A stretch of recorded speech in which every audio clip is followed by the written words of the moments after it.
ये रात हमसे बड़ा प्यार करती है, सबको सुलाकर अकेले में हमसे बात करती है।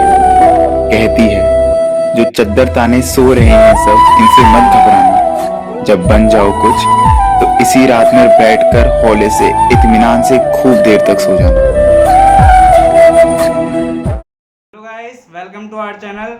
तो कैसे हैं आप सब? जैसा कि आप सब जानते हैं कि जेई मेंस की डेट्स आ चुकी हैं और जेई मेंस के अटैम्प्ट जल्दी शुरू होने वाले हैं। तो उसको लेकर जेई एस्पिरेंट के दिमाग में काफ़ी डाउट्स होंगे और उन डाउट्स को क्लियर करने के लिए हम लेकर आए हैं एक छोटी सी वीडियो, जिसमें कि एनआईटी त्रिची में जो जेई मेंस के टॉपर्स हैं, जो आपके द्वारा पूछे गए डाउट्स हैं, वो उसका जवाब देंगे। Hello guys, I am Tushar Marudia from West Bengal, currently pursuing BTech from NIT Trichy. Hi, I'm Yuvraj, first year student at NIT Trichy, pursuing my BTech. Hi guys, I'm Pranav Sharma. I'm currently pursuing BTech in CS in NIT. Hi guys, I'm Adarsh from Nagpur, Maharashtra. Currently I am pursuing my BTech from NIT Trichy. तो guys, आ चुके हैं हमारे सारे toppers JEE के last year JEE के toppers. ये है Tushar from CSC department, वो प्रणव सीएससी डिपार्टमेंट और युवराज सीएससी डिपार्टमेंट। अरे हाँ यार। और ये आदर्श। तो गाइस, पहला क्वेश्चन हमारे पास आया है सिद्धांत सिंह का। उनका क्वेश्चन ये है कि how to make effective short notes before exam. तो मैं ये तुषार से पूछना चाहूँगा कि उन्होंने क्या किया था अपने जे टाइम पे इसके लिए। Thank you Anuj. Short notes exam के पहले नहीं बनते, पढ़ते वक्त बनाए जाते। जब चैप्टर पहली बार पढ़ रहे हो तो तब बनाना शॉर्ट नोट्स, एग्जाम के पहले नहीं बनाए जाते। तो बेसिकली तब बनाना। और हाँ एग्जैक्टली और दूसरी चीज कि हमारे सर हमें बोलते थे आगे। Why to use only one pen यार। आई मीन बी मतलब करो यार, 10 पेन यूज करो, कोई दिक्कत नहीं है। हेडिंग के लिए दूसरा रंग बिरंगी बना दो पूरी कॉपी, ठीक है। शॉर्ट नोट्स वैसे ही बनते हैं और वो तुम 10 बार बनाओगे ना तो और शॉर्ट होते जाएंगे। और हाँ यार, जैसे तुषार ने बोला कि शॉर्ट नोट्स हमेशा अपनी तैयारी के दौरान बनाने हैं, अपन को एंड टाइम पे नहीं बनते हैं। तो डेफिनेटली एंड टाइम पे नहीं बनते हैं, बिल्कुल भी एंड टाइम पे नहीं बनते हैं। इस चीज को बहुत ही केयरफुली लेना, ठीक है। और बाकी और आदित्य बताएगा। हाँ युवराज आदित्य, ठीक है। तो भाई लोग, तो देखो अब तो तुम्हारे पास जनवरी का अभी आ ही चुका है। तो जनवरी में तुम जनवरी अटेम्प्ट में शॉर्ट नोट्स बनाना इम्पॉसिबल है। फॉर अप्रैल अटेम्प्ट तुम केमिस्ट्री में जो इंपॉर्टेंट चैप्टर है, जो मतलब एक्स्ट्रा चैप्टर्स होते हैं ना, उनको एनसीईआरटी से लिख के उसके शॉर्ट नोट्स बना सकते हो। और फिजिक्स में अप्रैल अटेम्प्ट के लिए मैं फोकस्ड हूँ। जेई में जनवरी के लिए तुम्हारे पास बिल्कुल टाइम नहीं बचा है। अप्रैल अटेम्प्ट के लिए तुम फिजिक्स में और मैथ्स में तुम फॉर्मूला के बुक छोटी सी शॉर्ट्स बना सकते हो। वो भी बस हेल्प करेगी तुम्हें मेंस के लिए, तो वो कर सकते हो। और अगर ज़्यादा शॉर्ट नोट्स अगर बनाने का बिल्कुल टाइम नहीं है तो यूट्यूब पे कई वीडियोस होते हैं जहाँ पे आपको वन शॉट्स मिलते हैं। उनके साथ वो लोग कई सारे नोट्स बना के ऑलरेडी अपलोड करे रखते हैं, तो आप उनको भी रेफर कर सकते हो। सच में इसके साथ मेरा एक डाउट ये भी रहता था जब मैं अपनी जेई की तैयारी कर रहा था कि जब मैं भी नोट्स बनाना बैठता था तो वो शॉर्ट नहीं तो वेरी लॉन्ग हो जाते थे।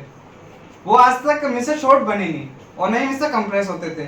तो ये डाउट तो शायद सबका ही रहता है। तो इस पे आप कुछ कहना चाहेंगे? यार इस चीज के लिए मतलब मैं एलएन से था।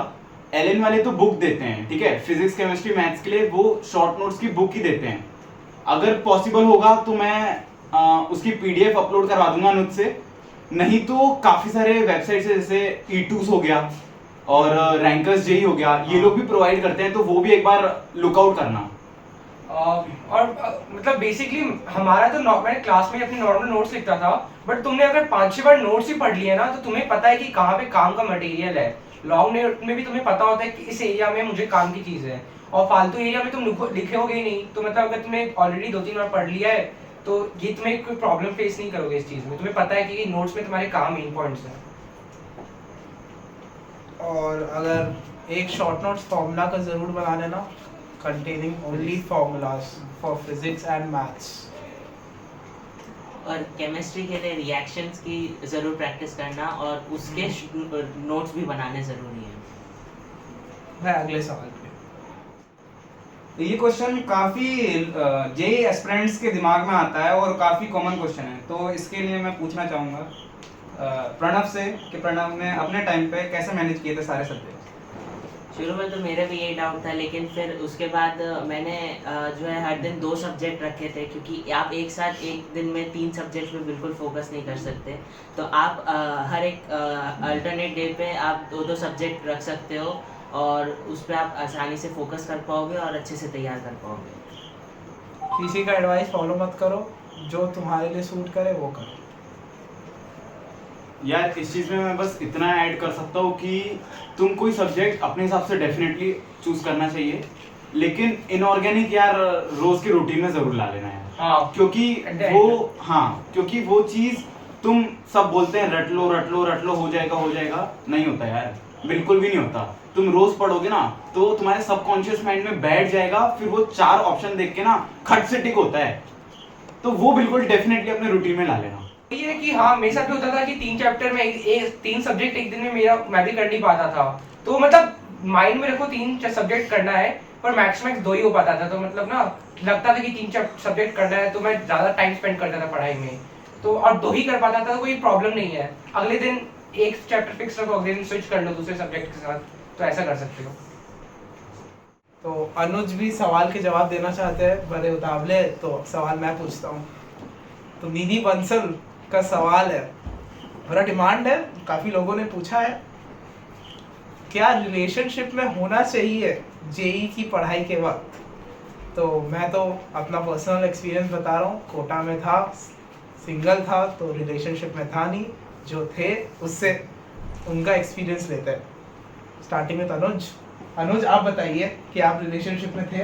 नहीं, मैं तो जन्म से सिंगल हूँ, मेरा कोई मैटर नहीं है इसमें। तो फिर ये आपके लिए सवाल नहीं है। हाँ, ये डेफिनेटली मेरे लिए तो है नहीं सवाल ये। चलिए नेक्स्ट आते हैं, आप रिलेशनशिप में थे? देखो, जैसे तुषार ने बोला कि वो कोटा में था, वो सिंगल था, और बदनसीबी से यहाँ भी 1:4 का रेशियो है। पर अपार्ट फ्रॉम जोकिंग यार, जेई टाइम में रिलेशनशिप में बिल्कुल भी नहीं रहना चाहिए, ठीक है? तुम्हें लग रहा है कि मैं उसके साथ पढ़ रही हूँ तो बहुत मज़ा आ रहा है, मैं उसके साथ पढ़ रहा हूँ, पढ़ाई हो रही है, पर नहीं होती। जेन्युइनली बोल रहा हूँ, तुम्हें फील नहीं होगा, पर नहीं होती पढ़ाई, ठीक है? घर में एक आदमी और एक औरत तुम्हारे लिए बैठा है, ठीक है? वो काम कर रहा है, वो तुम कोचिंग से आओगे तो वो तुम्हें खाना देगा, तुम उसके लिए मेहनत करो, ठीक है? बाकी नहीं, बिल्कुल भी नहीं रखना, ठीक है? अपने ऊपर फोकस करो और just stay away from relationship, बस। भाई का काफी एक्सपीरियंस बोला है, तो हमें तो समझ ये में आ रहा है काफी गहरी बात थी। हमें समझ में आ रहा है कि इनका एक्सपीरियंस अच्छा नहीं था, कोई बात नहीं। नेक्स्ट आपसे पूछते हैं, प्रणव आपका क्या हाल चाल है? हमारा तो कोई एक्सपीरियंस था नहीं।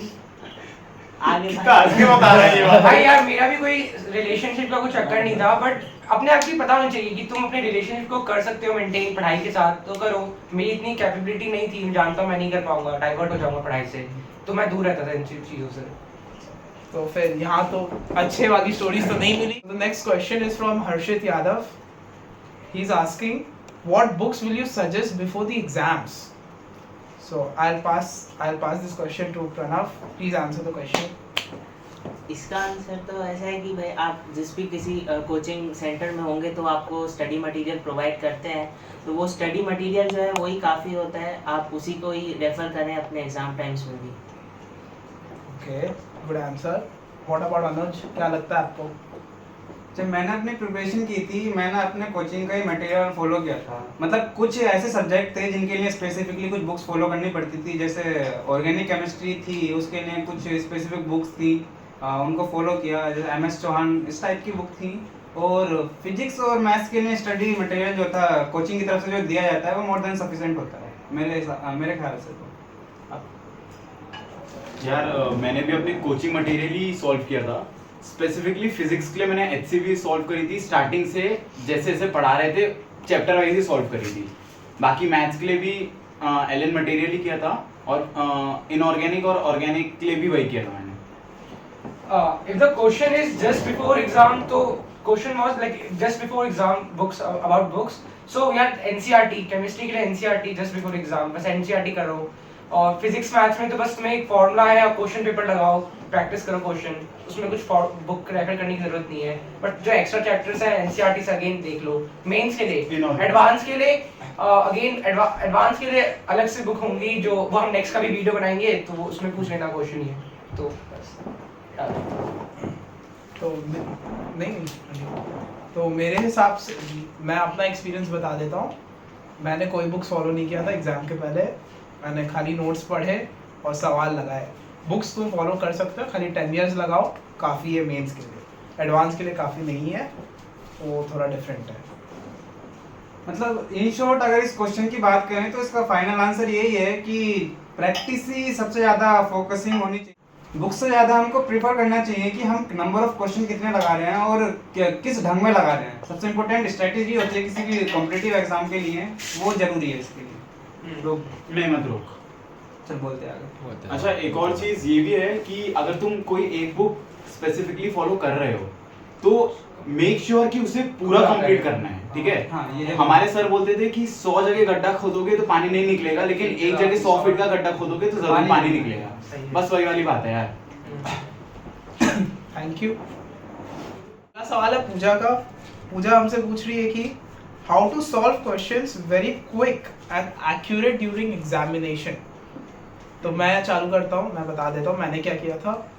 पेपर्स लगाओ, पुराने साल के पूरे पेपर उठाओ, 3 घंटा शिद्दत से बैठो, पूरे पेपर सॉल्व करो, हिलो मत वहाँ से जब तक वो पेपर सॉल्व ना हो जाए पूरा A to Z।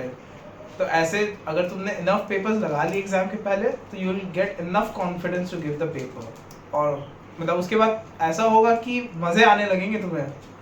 तो डू दैट। चलो बाकी सबका एक्सपीरियंस पूछ लेते हैं। अनुज। और स्पेसिफिकली अगर मैं जेईमेंस की बात करूं तो जेईमेंस में सबसे ज़रूरी है अपना टाइम स्लॉट को डिसाइड करना कि हम 3 सब्जेक्ट है तो हमको किस तरह से उसमें डिवीज़न करना है, क्योंकि जेईमेंस मैटर करता है टाइम मैनेजमेंट बहुत ज़्यादा मैटर करता है, क्योंकि उसमें मैथमेटिक्स में इतना लेंथी पेपर आ जाता है कभी कभी कि बच्चे उसी को सॉल्व करने में रह जाते हैं। जैसे मेरे साथ हुआ था, मेरा जो 3rd अटेम्प्ट था उसमें मैं अपना पूरा ज़्यादातर जो टाइम था मैंने केमिस्ट्री और फिजिक्स को दे दिया, और मैंने सोचा था कि मैथ लास्ट के 1 घंटे में कर लूँगा, लेकिन उसमें ज़्यादातर पोर्शन जो था वो छूट गया मेरा। तो सबसे ज़रूरी ये है कि पहले तो अपना टाइम मैनेजमेंट करें, और जेईमेंस की अगर तैयारी कर रहे हैं तो उसके लिए कुछ स्पेसिफिक टाइप के चैप्टर्स हैं हर एनसीईआरटी में, फिजिक्स की हो, केमिस्ट्री की हो, कुछ स्पेसिफिक टॉपिक्स हैं, उनको पढ़ के जरूर जाएं, क्योंकि उनको पढ़ के जाने से ही कुछ क्वेश्चन ऐसे होते हैं कि लगता है कि आज ही सुबह देखा था और यही क्वेश्चन आ गया। ज़्यादातर केमिस्ट्री में ऐसा होता है, तो मेरे ख्याल से तो यही जरूरी है।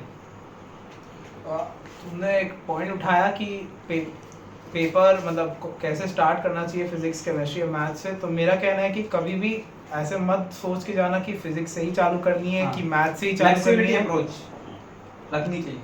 हाँ, बेसिकली मतलब क्योंकि तुम्हें नहीं पता कि पेपर कैसा आने वाला है, मैथ्स डिफिकल्ट आएगा कि फिजिक्स डिफिकल्ट आएगा। ऐसा हो सकता है कि तुमने सोचा कि फिजिक्स से चालू करूं और तुमने सवाल लगाने चालू करे, एक भी सवाल नहीं बन रहा है। ऐसा मैं फेस कर चुका हूँ।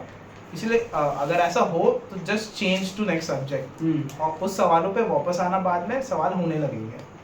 तो चलो तुमसे भी पूछ लेते हैं भाई, तुम्हारा क्या एक्सपीरियंस रहा। देखो यार, जैसे तुषार ने बोला कि हमें फ्लेक्सिबल रहना चाहिए, या जैसे अनुज ने बोला कि उसका जेईई मेंस के पेपर में टाइम मैनेजमेंट का दिक्कत हो गया था, तो अब ये सब कैसे ठीक करेंगे। इन सब का एक ही तरीका है कि घर पे पेपर प्रैक्टिस करते जाओ, ठीक है। मैं ठीक है, सुनने में थोड़ा सिली लगेगा, लेकिन मैं प्रॉपर बैठता था ना, टेबल कुर्सी पे प्रॉपर बैठता था 3 घंटे लेकर, एंड ऑनलाइन मैं कंपाइलर पे टेस्ट देता था, एंड लिटरली उसके बाद टेस्ट आता था। वो प्रॉपर मेरा एक स्केड्यूल बन गया था कि भाई हर संडे, हर 2 वीक में एक बार मुझे देना है, ठीक है। और दूसरी बात, ये तो सॉल्व हो जाएगा, रिजॉल्व हो जाएगा। दूसरा एक और चीज़ है कि एक्यूरेसी कैसे मेंटेन करें, ठीक है। तो जब एक्यूरेसी की बात आती है तो हम वहाँ कभी गलती नहीं करते जो क्वेश्चन हार्ड है, हम वहाँ गलती कर देते हैं जो क्वेश्चन सबको आना चाहिए था।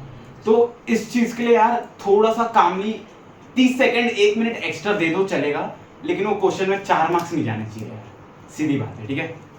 और वही है कि हाँ, जो तुम्हें जब बहुत सारे पेपर्स दोगे ना तो तुम्हें अपना खुद का पैटर्न पता चल जाएगा, तुम सिली मिस्टेक कहाँ करते हो, कितनी बार तुम्हें आदत है 4 ऑप्शन नहीं पढ़ने की, तो छोटी छोटी मिस्टेक्स को ना तुम बहुत बार क्वेश्चन पेपर प्रैक्टिस करोगे, तुम आइडेंटिफाई कर लोगे इन प्रॉब्लम्स को, और लास्ट में at the end of the exam तुम एग्जाम के दिन तुम ये गलती पक्का नहीं करोगे। तो वही है, प्रैक्टिस करो पेपर्स हर दिन, मतलब हफ्ते में जितना भी तुम्हारा कर सकते हो। ये माइक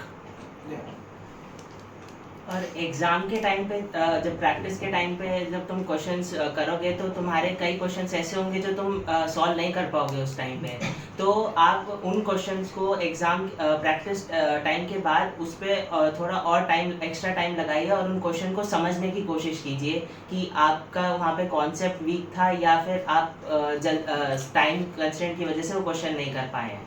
तो अगर आपका कॉन्सेप्ट वीक है तो आप उस कॉन्सेप्ट को वापस रिवाइज कीजिए और फिर उसके बाद वापस वो क्वेश्चन ट्राई करें। उसके बाद आप इससे आपका जो है एक्यूरेसी इम्प्रूवमेंट आएगा। तो आखिरी सवाल, आदर्श अपना पर्सनल एक्सपीरियंस से कुछ पूछना चाहते हैं, प्लीज आदर्श पूछिए। यार ये सवाल मुझे तो रहता था और आई गेस सभी एस्पिरेंट्स को भी होगा कि हम कितना भी पढ़ ले हमें सेटिस्फेक्शन ही नहीं होता। जो नहीं पढ़ रहे तो उनके तो क्या ही कहना, पर जो पढ़ते हैं उन्हें सेटिस्फेक्शन ही नहीं होता। ठीक है, तो इस चीज का आंसर कुछ ऐसा है कि यार आपको सेटिस्फेक्शन कभी नहीं होगा, ठीक है, और वो होना भी नहीं चाहिए और एक तरीके से होना भी चाहिए थोड़ा सा।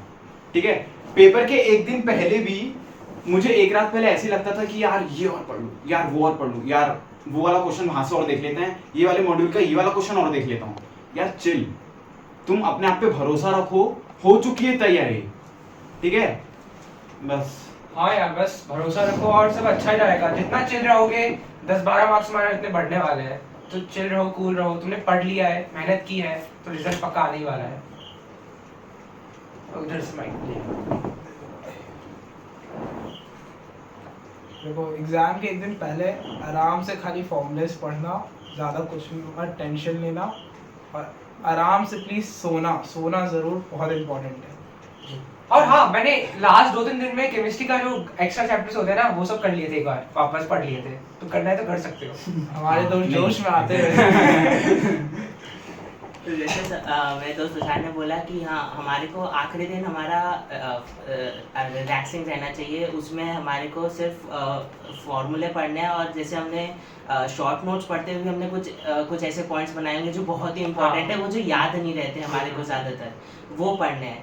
और उसके बाद हमारे को अपना टाइम फ्री रखना है, उसमें हमें अपने को रिलैक्स करना है और रात को पूरी स्लीप अच्छी से लेनी है, जैसे एग्ज़ाम में हम लोग फ्रेश रहें, क्योंकि जितना हम फ्रेश रहेंगे उतना ही हम लोग अपने अच्छा कर पाएंगे और एक्यूरेसी जो हम मेंटेन कर पाएंगे। चलो अनुज, आप भी बता दीजिए। अगर मैं अपना पर्सनल एक्सपीरियंस शेयर करूं तो जितने भी मेरे जे मेंस के एग्ज़ाम हुए हैं, लगभग मैंने 4 से 5 अटैम्प्ट दिए हैं जे मेंस के, तो हर अटेम्प्ट में ये रहता था, एग्जाम की एक रात पहले मुझे बिल्कुल नींद नहीं आती थी। होता है, ये तो होता है। बिल्कुल नींद नहीं आती सच में। कोशिश करो तो मैं रात सोने की कोशिश कर रहा हूँ, मेरे को नींद ही नहीं आती थी। मैं तो जल्दी सोया था। ऐसा लगता था कि नींद गायब हो गई है बिल्कुल। ये तो मेरे साथ तो एक बार मेरे साथ भी कुछ ऐसा हुआ था कि मेरी तबीयत बहुत ज़्यादा खराब हो गई थी एग्जाम की एक रात पहले। मैं सोने की कोशिश कर रहा था, लेकिन पता नहीं क्या हुआ कि कुछ ज़्यादा तबीयत खराब हो गई और रात में मेरे को डॉक्टर के पास जाना पड़ा। और मेरे अंदर इतनी एंजाइटी हो गई थी कि सुबह एग्जाम है, क्या करना है क्या नहीं होगा।